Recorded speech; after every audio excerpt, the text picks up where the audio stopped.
சித்ராஜலட்சுமி cooking சேனல்ல இன்னைக்கு முட்டை குழம்பு இன்னைக்கு பார்க்க போறோம்.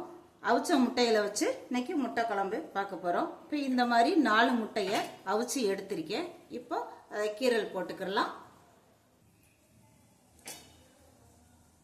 இந்த மாதிரி அவிச்ச முட்டையில அப்படி கீரல் போட்டுக்கலாம். உடையாம அப்படி கீரல் போட்டுக்கலாம். இப்போ அவிச்ச முட்டையில் கீரல் போட்டாச்சு. இப்போ கீரல் போட்டுட்டா நம்மளுக்கு உப்பு காரம் பிடிச்சிரும். அதுக்காக இப்போ கீரல் போட்டுக்கிட்டாச்சு அவிச்ச முட்டையை. இப்போ வாங்க வீடியோக்குள்ளே போய் பார்த்துடலாம். இப்போ ஸ்டவ் மேலே ஒரு கடாய் வச்சுருக்கேன், குட்டி கடாய் வச்சுருக்கேன். இப்போ கடாய் நல்லா சூடாகட்டும். வேக வச்ச முட்டைகளை நம்ம வறுத்துக்கிடலாம். 1 ஸ்பூனு ஆயில் சேர்த்துக்கிறேன். இது கூட முட்டையை வறுக்கிறதுக்கு 1 ஸ்பூன் ஆயில், கொஞ்சோண்டு மஞ்சத்தூள், கொஞ்சமாக காரத்தூள் சேர்த்துக்கலாம். இது கூட கொஞ்சமாக உப்புத்தூள் சேர்த்துக்கலாம். சேர்த்துட்டு அது நல்லா வறுத்துட்டு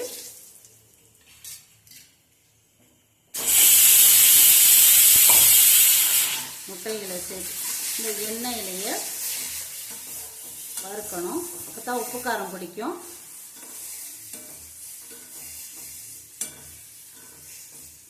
எண்ணெயிலேயே மிதமான சூட்டில் எண்ணெயிலேயே நல்லா வறுத்து எடுத்துடலாம்.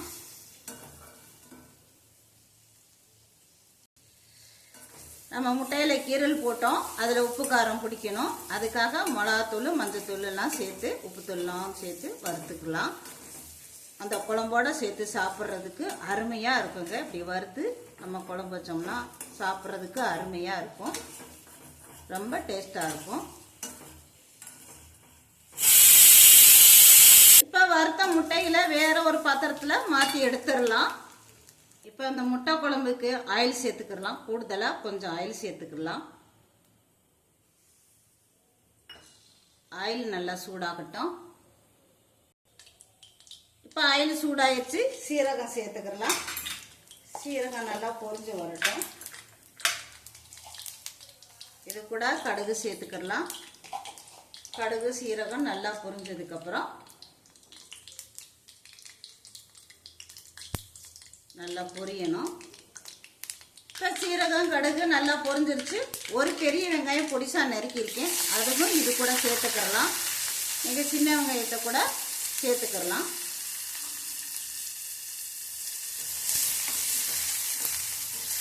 வெங்காயம் நல்லா வதங்கணும். இப்போ வெங்காயம் வதங்குறதுக்கு உப்புத்தூள் சேர்த்துக்கிறேன். கொஞ்சம் போல் உப்புத்தூள் சேர்த்துக்கிறேன். வெங்காயம் நல்லா கண்ணாடி பதத்துக்கு வதங்கி வரணும்.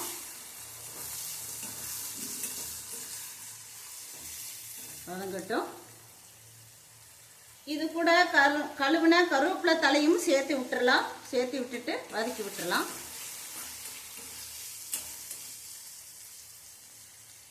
வெங்காயம் கண்ணாடி பதத்துக்கு நல்லா வதங்கி வந்துருச்சு. இது கூட 3 தக்காளி பொடியாக நறுக்குன கழுவி கட் பண்ண 3 தக்காளியையும் இது கூட சேர்த்துக்கிறேன்.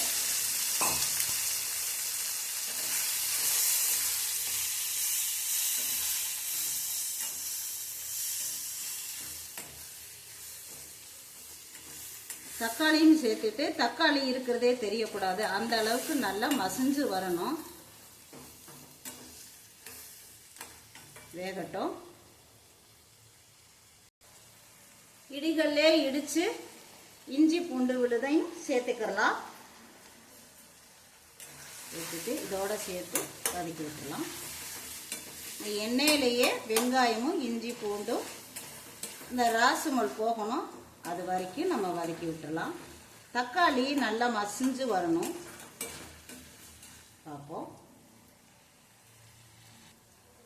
இப்போ மஞ்சத்தூள், தக்காளி வதங்கிருச்சு, மஞ்சத்தூள் சேர்த்துக்கலாம். இந்த குழம்புக்கு தேவையான காரத்தூள் சேர்த்துக்கலாம். 1 ஸ்பூனு காரத்தூள் அதையும் சேர்த்துக்கலாம். 1.5 ஸ்பூனு மல்லித்தூள் அதுவும் சேர்த்துக்கலாம்.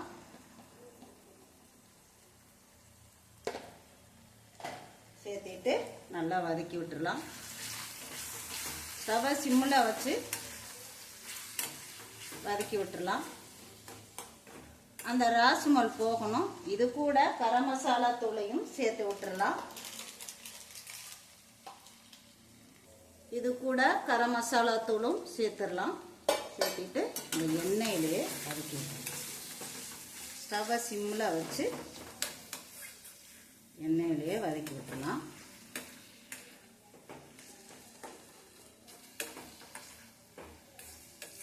எண்ணெயிலே வதக்கி தக்காளிலாம் இருக்கிறது தெரியாத அளவுக்கு நல்லா வெந்து வரணும். அப்போ தான் குழம்பு டேஸ்ட்டாக இருக்கும். வேகட்டும். மூடி போட்டு மூடி வச்சிடலாம். அந்த எண்ணெயிலேயே எல்லாமே வதங்கி வரணும். போட்ட பொருட்கள்லாம் நல்லா வதங்கி வரணும். நல்லா வதங்கிடுச்சு. அப்போ டேஸ்ட்டாக இருக்கும். எண்ணெயிலேயே நம்ம வதக்கி குழம்பு வச்சா ரொம்ப டேஸ்ட்டாக இருக்கும். இந்த முட்டை குழம்பு இட்லி, தோசை, சப்பாத்திக்கு, பூரிக்கு, சாப்பாட்டில் போட்டு சாப்பிட்றதுக்கு அருமையான குழம்புங்க. ரொம்ப டேஸ்ட்டாக இருக்கும். இப்போ தண்ணி சேர்த்துக்கலாம். கொஞ்சம் போல் தண்ணி சேர்த்துக்கலாம்.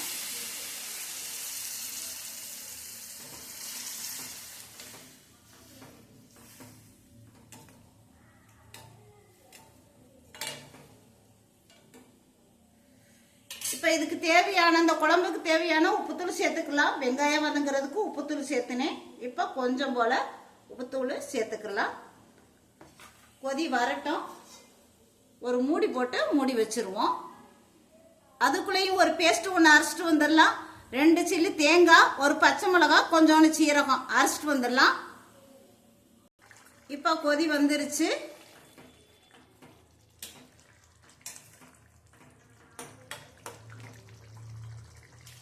இப்போ அரைச்ச தேங்காய் விழுதுகளையும் சேர்த்துக்கலாம்.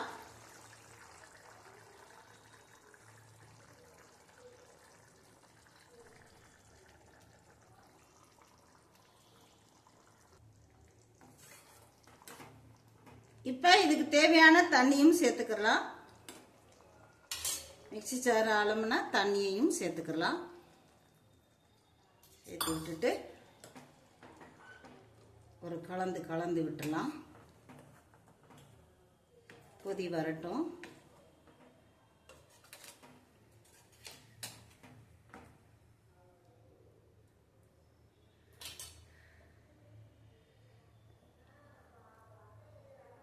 இப்போ நல்லா கொதி பிடிச்சு வந்துருச்சு. வறுத்த முட்டைகளை சேர்த்துக்கலாம்.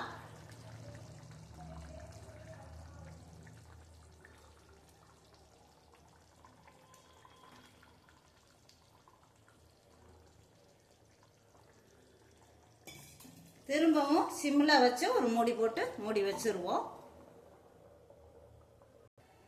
மூடி ஓப்பன் பண்ணி பார்த்துடலாம். எண்ணெயெல்லாம் நல்லா பிரிஞ்சு வந்துருச்சு.